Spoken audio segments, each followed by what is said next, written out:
Hi, this is Chem 121, Chapter 2, Section 2.6 and 2.7. In these two sections, we're going to talk a little bit about writing numbers in scientific notation and just a little bit about conversion factors.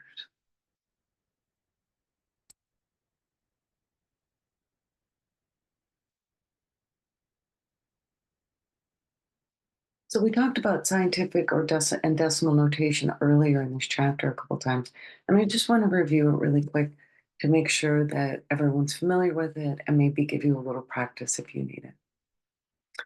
So to write a number in scientific notation, the decimal point in the decimal number is moved to position behind or to the right of the first non-zero digit, and the exponent for the exponential term is equal to the number of places that the decimal point had to be moved.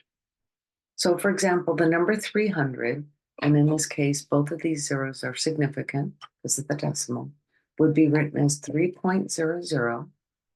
So the decimal got moved 2 places to the left. This decimal got 2 places to the left, times 10 to the 2. So the number 2 is equal to the number of places the decimal point had to be moved. It moved 2 places to the left, so it's a positive 2. So remembering whether the number in the exponential part is positive or negative, this is the number 300 is a number bigger than 0. So this number has to be bigger than 0. I think this is the easiest way to remember it. So 300 is bigger than 0, so this number has to be bigger than 0. And I'll give you an example of how you can remember this. When we look at this one, we have to move this decimal over so that there's just one digit to the left of the decimal. So we have to move this 1, 2, 3 places so that the decimal is just in front of the 4. So there's just one digit to the left of the decimal. 1, 2, 3. So it's going to be 4.890. The 0 is significant because it's a 0 and a number with a decimal. So 4.890. Now, why is it 10 to the minus 3? Because this number is less than 0. So this is a negative number because this number is less than 0. It's a positive number if the number is greater than 0. It's a negative number if the number is less than 0. So 4.890 times 10 to the 1, 2, 3 minus 3, 3.00 times 10 to the plus 2 because the number's greater than 0. So it's positive if it's a number bigger than 0. It's negative if this was a number less than 0. So let's write all these numbers in scientific notation just for some practice. This exponent's going to be positive, negative, positive, negative, positive, positive. If your zeros are significant, keep them in your scientific notation. So the zeros are going to be in your scientific notation, and this number, they're not, because there's no decimal here. So these trailing zeros are not significant. So just pause your recording, take a minute to practice writing these, and then we'll look at the answers.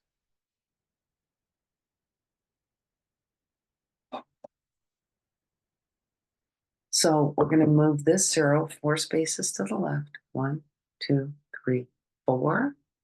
These are not significant zeros. There's no decimal place. So 6.4 times 10 to the 4. Here we move the decimal to the right, 2.1. This is a negative number because this number is less than 0. 2.1 times 10 to the minus 2. This decimal went 2 places to the left, 1.38 times 10 to the 2.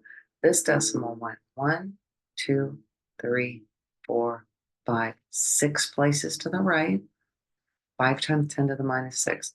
None of those zeros are significant. They're all leading, and leading zeros are never significant.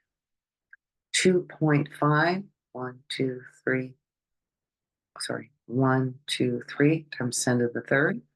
These trailing zeros are not significant. 1, 2, 3, 2.500 times 10 to the third. That decimal made those zeros significant.